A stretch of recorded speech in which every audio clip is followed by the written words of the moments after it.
សួស្តីបងប្អូនទាំងអស់គ្នាថ្ងៃនេះនាងខ្ញុំធ្វើបាញ់ស៊ុងហូបចាហើយបាញ់ស៊ុងនេះទៀតគឺនាងខ្ញុំប្រើបាញ់ស៊ុងក្រៀមក្រៀមបងប្អូន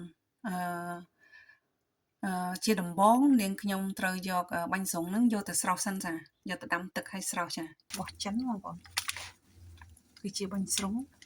ហើយឥឡូវហ្នឹងនាងខ្ញុំយកវាទៅស្រោះចាទឹកពុះហើយនាងខ្ញុំដាក់បាញ់ស៊ុងចូល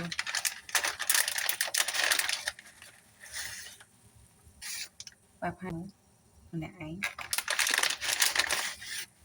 ចប់បងប្អូន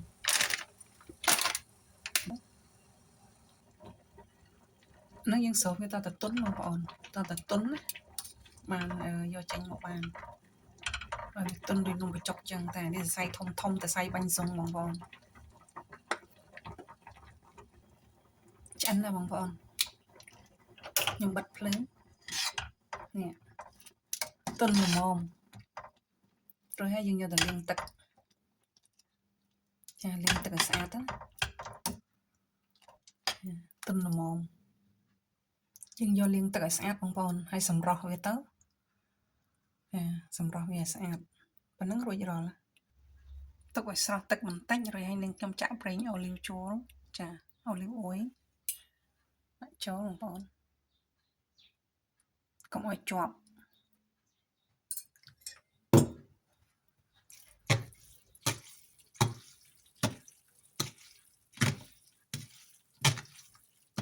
បងនេះគឺជា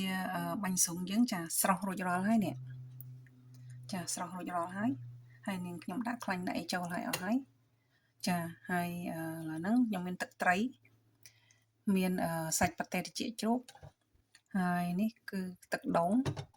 ហើយនេះគឺជាគ្រាប់ផ្លែចន្ទីចាហើយបន្លែមានតែប៉ុណ្ណឹងមុខឯងបងប្អូនចាខ្ញុំអត់មានបន្លែអីច្រើនទេយើងមិនសបោដូចនៅស្រុកយើងទេចាយើងមានអីយើងហូបនឹងបានប៉ុន្តែបងប្អូនធ្វើទៅគឺឆ្ងាញ់ដូចគ្នាចាឥឡូវនេះរួចរាល់អស់ហើយគ្រឿងក្រូវយើងចានាងខ្ញុំនឹងរៀបចំដាក់ចានចាមកនាងខ្ញុំដាក់សាឡាត់ចូលសាឡាត់ស្រួយបងប្អូនសាឡាត់នេះល្អ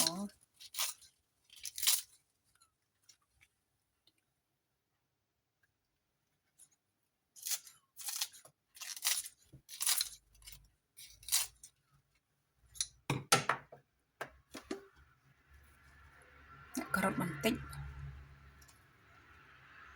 ថាធ្វើតែមួយចានឥឡូវបាន2ចានបងប្អូននេះជីចា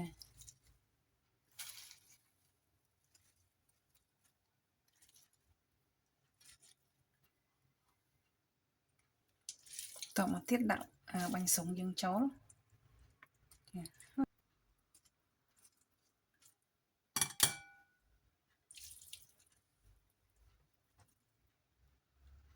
ងាយអត់មានពិបាកទេបងប្អូន2ចានល្មមនឹងឯង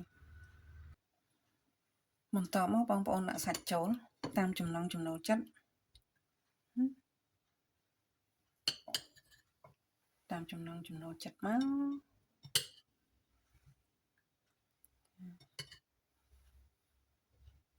ចង់ខ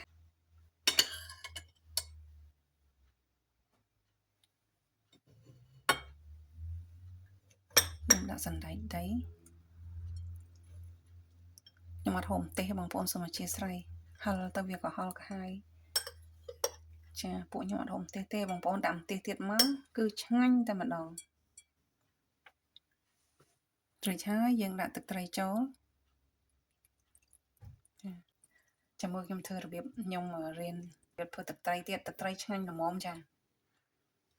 ទឹកត្រីនៅសល់ប៉ុណ្ណឹងបងប្អូនបន្ទាប់មកខ្ញុំដាក់ខ្ទិះដូងចូល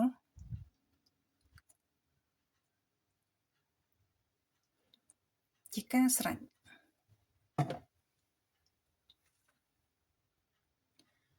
ការធ្វើបាញ់ស្រុងរបស់នាងខ្ញុំដល់ទីបញ្ចប់ហើយបងប្អូន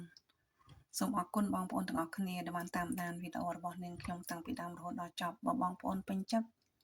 សូមជួយ like និង comment ម្នាក់មួយផងចាសូមអរគុណសូមជម្រាបលា